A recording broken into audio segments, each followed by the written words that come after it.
Jeshi la Polisi mkoa wa Njombe kufuatia operesheni ambazo imezifanya katika mwezi wa Mei imefanikiwa kuwakamata watu 98 kwa tuhuma mbalimbali. Tuhuma hizo ni pamoja na matukio ya mauaji, uvunjaji, wizi na kupatikana na madawa ya kulevya. Miongoni mwa watu waliokamatwa katika operesheni hiyo ni watuhumiwa watatu ambao wanahusika na tukio la mauaji ya mtu ambaye amefahamika kwa jina la Matayo Kanyenyere Mhagama, miaka 60, mkazi wa kijiji cha Rudende kiliyopo wilaya ya Ludewa, ambapo walimshambulia na kumkata na kitu chenye ncha kali ambacho kilisababisha kifo chake. Chanzo cha tukio hili ni imani za kishirikina. Watu hawa ambao wamekamatwa ni pamoja na mtu ambaye amefahamika kwa jina la Nimroni Laurent Mwinuka, miaka 54, Agata John Mtweve, miaka 32, na Sebastian Adamu Mhagama, miaka 29.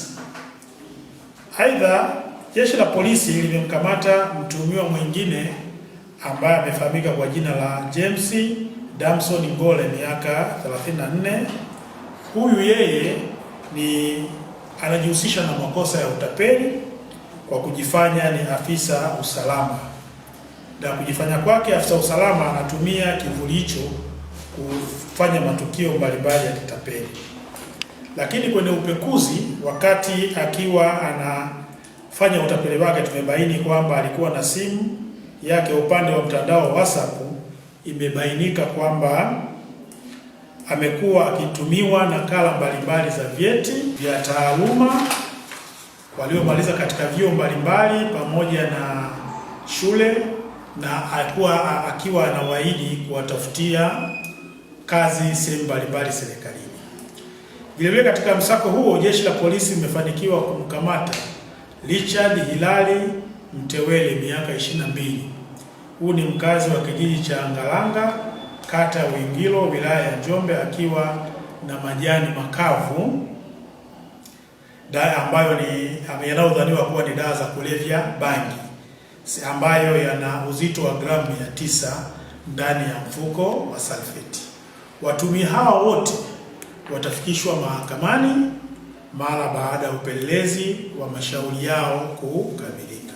Katika kuhakikisha kwamba jamii inaendelea kuwa salama, jeshi la polisi mkoa wa Njombe kupitia polisi jamii litaendelea na mikakati ya kuyafikia makundi mbalimbali, ikiwemo katika shule, nyumba za ibada, mikutano ya hadhara, vikao na kupitia vyombo vya habari, ili kuendelea kujenga uelewa wa jamii kushirikiana na jeshi la polisi katika kubaini, kuzuia na kutanzua uhalifu katika maeneo yao.